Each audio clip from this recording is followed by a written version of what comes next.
Halo kalian semua, selamat datang di channel Singkat Padat. Pada video kali ini kita akan membahas sedikit spoiler dari serial Donghua Soulstar episode 87.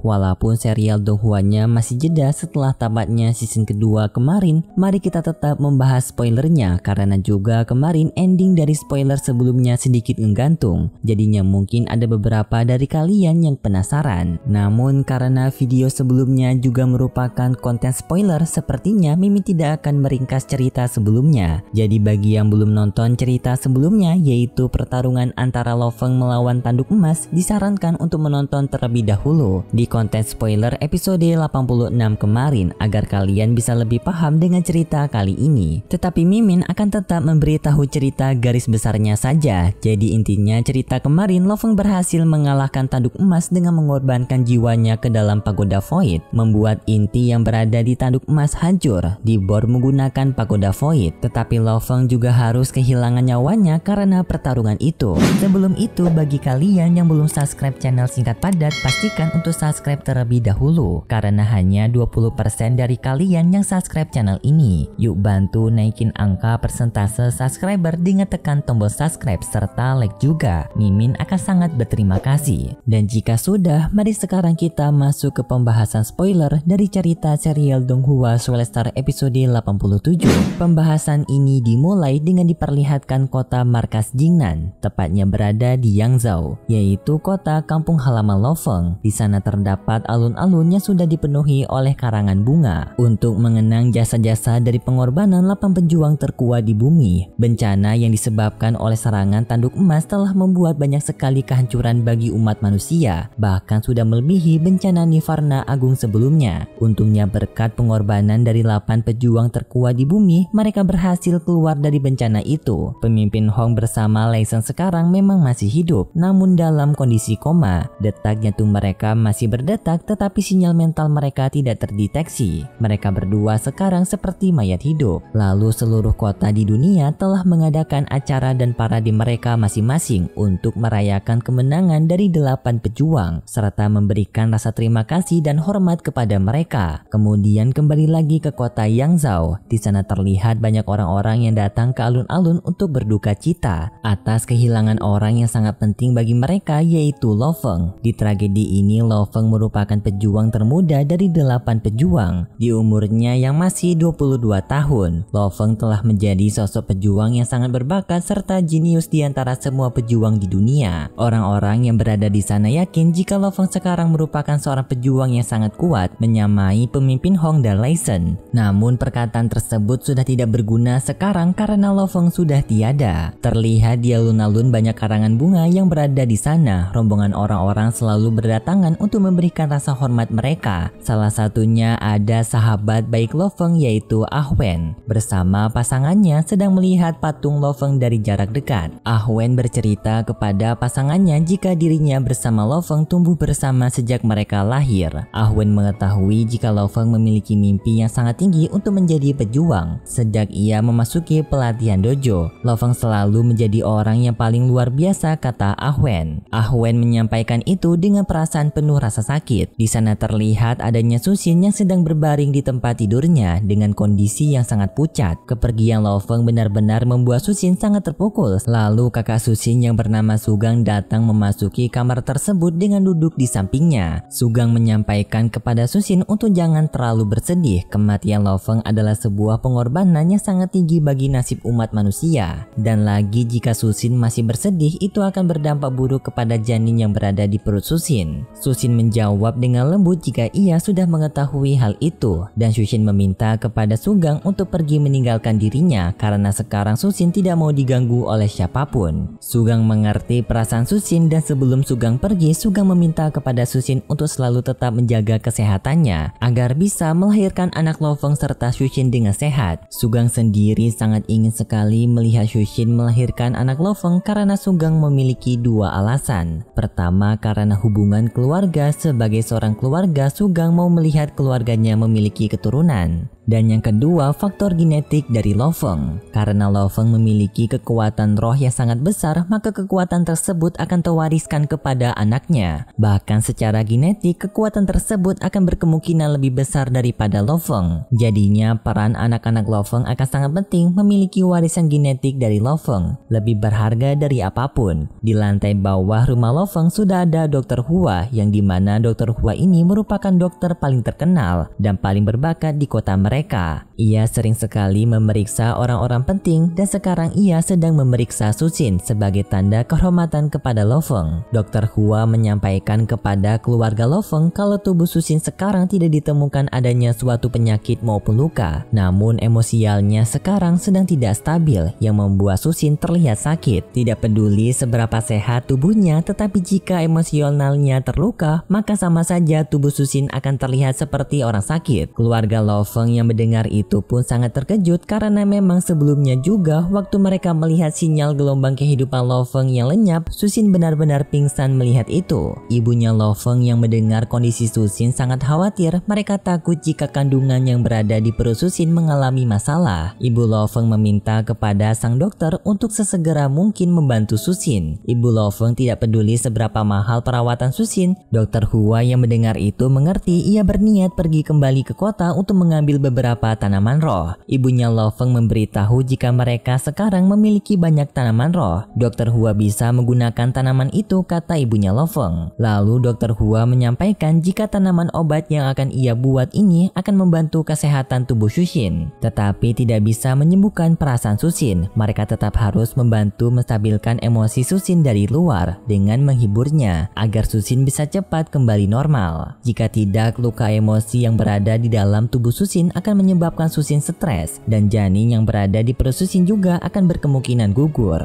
Sedangkan di tempat tidur terlihat Susin yang sedang berbaring di sana sambil menghelus kalung pemberian Lo Feng. Susin bertanya kepada dirinya sendiri apakah Lo Feng benar-benar sudah tewas meninggalkan dirinya. Kemudian kita berpindah di Samudra Pasifik tempat Lo Feng bertarung melawan tanduk emas kemarin. Di sana sudah ada sejumlah besar makhluk monster yang telah berkumpul, termasuk satu monster kaisar yang tersisa, yaitu Kaisar Agung Naga Petir. Di sana mereka berkumpul untuk memakan daging dari tanduk emas. Karena jika mereka memakan daging dari monster yang lebih kuat, maka kekuatan mereka akan meningkat. Kaisar Naga Petir berniat ingin memakan daging dari tanduk emas, tetapi tidak bisa karena di sana tubuh dari tanduk emas dijaga oleh dua penjaga Liquid Silver Guard yang telah menjaga bangkai dari tanduk emas sejak 3 hari yang lalu. Semua monster-monster yang ada di sana tidak ada yang berhasil mendekati bangkai dari tanduk emas akibat dihadang oleh dua penjaga Liquid Silver Guard. Di belakang penjaga Liquid Silver Guard terlihat adanya bangkai dari tanduk emas yang terlihat jika tubuh dari tanduk emas itu tidak ada tanda-tanda nafas kehidupan. Sedangkan di dalam tubuh tanduk emas sangat mengejutkannya, inti dari tanduk emas yaitu sebuah bola kristal yang berwarna emas masih mengeluarkan sedikit cahaya. Dan kemudian dari sana terdengar suara laki-laki dewasa yang sedang menyebut nama Babata. Ternyata orang itu adalah Lo Feng, yang ternyata Lo Feng masih hidup. Lo Feng bertanya kepada Babata kapan dirinya bisa mengendalikan tubuh dari tanduk emas. Babata menjawab untuk tidak cemas karena situasi yang Lo Feng hadapi sekarang merupakan situasi yang tidak pernah terjadi sebelumnya selama 100 juta tahun. Lo Feng sendiri juga tidak pernah mengira jika dirinya akan bertahan hidup. Kemudian kita dijelaskan apa yang terjadi kepada Lo Feng, kenapa Lo Feng bisa selamat dari kejadian pertarungan kemarin, dan kenapa Lo Feng bisa berada di dalam tubuh tanduk emas. Yang dimana 3 hari yang lalu waktu pertarungan Lo Feng melawan tanduk emas, ketika Lo Feng mengeluarkan seluruh kekuatannya untuk menyerang tanduk emas, Lo Feng mengalami kesusahan karena pertahanan tanduk emas yang terlalu kuat. Kekuatan planet roh yang berada di dalam tubuh Lo Feng hampir akan lenyap terbakar bersama jiwanya. Namun di saat itu tiba-tiba saja ada sebuah kristal merah kecil yang berada di dalam inti planet roh Lo Feng mengeluarkan kekuatan energi roh yang tak terukur mengalir melalui roh Lo Feng, yang dimana kristal itu sendiri bernama jejak jiwa, sebuah teknik yang Lo Feng pelajari milik Tuan Mu Yanbo secara diam-diam, yang dimana dengan jejak jiwa tersebut mampu mengubah kekuatan pembaca roh seperti Lo Feng menjadi terjadi ke tingkatan semesta. Berkat adanya jejak jiwa tersebut, Lo Feng dapat mengalahkan tanduk emas dengan kekuatan yang sangat besar. Dan di saat Lo Feng tidak memiliki tubuh fisiknya, Lo Feng menggunakan teknik possession untuk menghancurkan jiwa dari tanduk emas beberapa bagian, lalu melahapnya seperti cara kerja dari ruangan cincin penyimpanan. Walaupun sekarang Lo Feng tidak memiliki tubuh fisiknya, Babata masih bisa berkomunikasi dengan Lo Feng karena untuk makhluk kecerdasan AI tercanggih di alam semesta seperti Babata masih dapat terhubung dengan Lo Feng melalui koneksi roh, yang artinya Babata masih dapat berkomunikasi dengan Lo Feng walaupun Lo Feng tidak memiliki tubuh fisiknya. Babata menyampaikan kepada Lo Feng kalau Lo Feng sekarang telah berada di dalam jiwa tanduk emas, yang artinya Lo Feng sudah bisa mengendalikan tubuh tanduk emas sebagai tubuh sementara bagi Lo Feng. Babata meminta kepada Lo Feng untuk mencoba menggerakkan kedipan matanya untuk mengetes hal tersebut. Babata memberitahu jika dirinya telah menghilangkan gelombang energi kehidupan dari tanduk emas, yang artinya manusia yang berada di luar tidak dapat mendeteksi kekuatan hidup dari tanduk emas yang telah dikendalikan oleh Lo Feng. Babata juga ikut senang karena sekarang Lo Feng telah memiliki monster langka seperti tanduk emas sebagai tubuh barunya, atau juga bisa dibilang binatang peliharaan Lo Feng, karena nanti di masa depan Lo Feng juga bisa berpisah dari tubuhnya yang berada di dalam tanduk emas ke dalam tubuh manusia, dan tubuh tanduk emas ini akan tetap dikendalikan oleh jiwa Lo Feng yang lain, bisa dibilang juga seperti teknik pembelahan jiwa, tapi itu di masa depan. Kemudian Lo Feng bertanya kepada Babata kapan dirinya bisa mendapatkan kembali tubuh manusianya. Babata menjawab kalau Lo Feng sekarang sebenarnya tidak membutuhkan lagi tubuh manusia. Dengan tubuh dari tanduk emas ini, Lo Feng sudah menjadi seorang pejuang terkuat yang dapat mengendalikan sektor besar di alam semesta. Apalagi Lo Feng sekarang secara otomatis telah mendapatkan kekuatan warisan dari tanduk emas melalui ingatan yang tersimpan di dalam tubuh tanduk emas, yang artinya secara tidak langsung Lo Feng juga mendapatkan kekuatan serta ingatan dari tanduk emas jika Lo Feng sudah menyatu dengan tubuh tanduk emas sampai 100%. Sebagai perbandingan, kata Babata, Tuan Muyanbu memiliki pengetahuan tentang alam semesta selama 60 juta tahun. Tetapi monster elit langka seperti tanduk emas akan memiliki ingatan yang jauh lebih lama, bahkan bisa mendekati dengan ingatan pertama kali alam semesta terbentuk. Dan jika Lo Feng ingin mendapatkan kembali tubuh manusianya, itu bukanlah masalah sulit, yang dimana hal tersebut memiliki dua cara. Pertama, Lo Feng merebut tubuh manusia lain, dan cara kedua adalah Lo Feng harus mempelajari teknik roh legendaris, yaitu sebuah teknik yang dapat membagi sebagian jiwa, seperti Lo Feng dapat membagi jiwanya yang berada di tanduk emas ke dalam tubuh manusia lain. Jadinya Lo Feng bisa memiliki dua tubuh, yaitu tubuh manusia dan tubuh tanduk emas. Namun hal tersebut lebih baik jangan dipikirkan dulu, kata Babata, karena melihat Lo Feng yang masih hidup saja sudah menjadi suatu keajaiban yang sangat besar. Lo Feng menyetujui perkataan Babata. Sekarang Lo Feng semakin bersemangat karena ia memiliki harapan untuk dapat melihat kembali keluarganya serta melihat anak-anaknya akan lahir.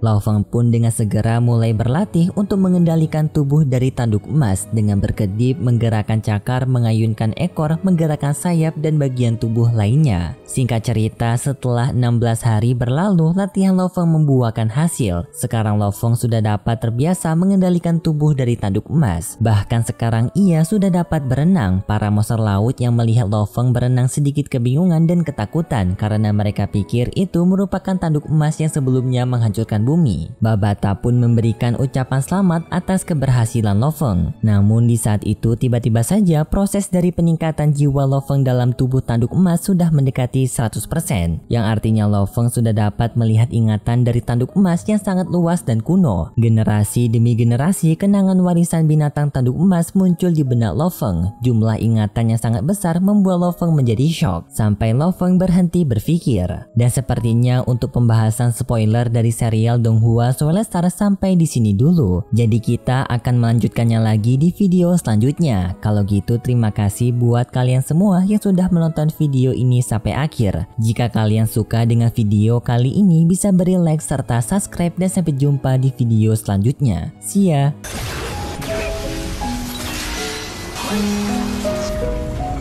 后见识一下。